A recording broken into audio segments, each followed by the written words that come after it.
Hello and welcome to STEM Club. And in this STEM Club, we're learning all about dinosaur footprints.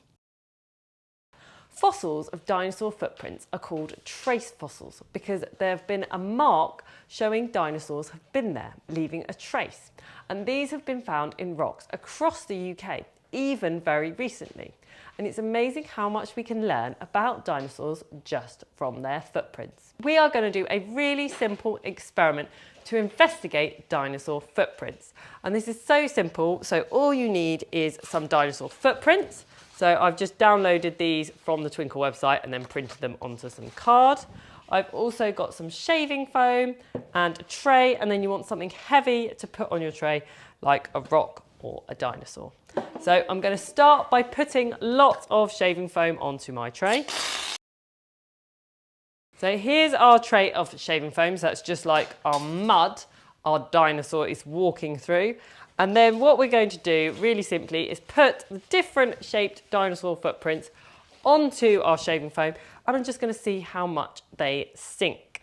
So I'm going to start with this really big footprint here, and then I just want something heavy to be my dinosaur. So I'm going to use an actual dinosaur. Oh, okay, so it's not sinking that much, and that's because the foot is quite big, so all of the weight of the dinosaur is spacing out, and so it hasn't actually sunk down too deep into the mud. This is our second dinosaur footprint. So as you can see here, it's got a slightly smaller, what we call surface area. So the surface area is a bit smaller than the bigger one. So let's see if that sinks any more into mud. Oh, yeah, that's going down a little bit into the mud.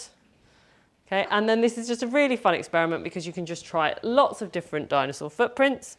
So you can change the footprint you're using. You could change the weight. So you could try different weight dinosaurs. So you can use dinosaurs, you can use rocks, and then you can just see how much they sink. And this is a really nice way of talking about the surface area and pressure, because if you've got a higher weight with a smaller area, that's more pressure, or if you've got more weight going into a bigger area, that's a lower pressure. Too badly. Right, so that's sunk down a bit more into our foam there because it's not got as big a surface area, so there's more pressure going into the ground. Lastly, we're going to try this dinosaur footprint.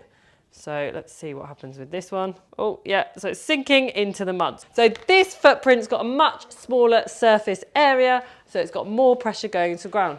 What have you learned from this experiment? Well, I've learned if you've got a nice big footprint, so with a large surface area, when I put it in something sinking, like some mud, it actually doesn't sink that much.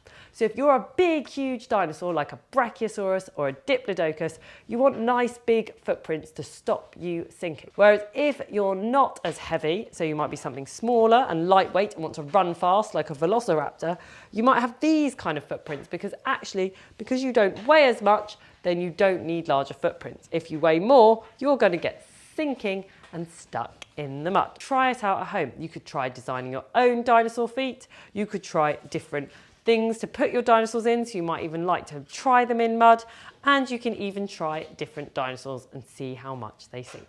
Have lots of fun experimenting and trying something out.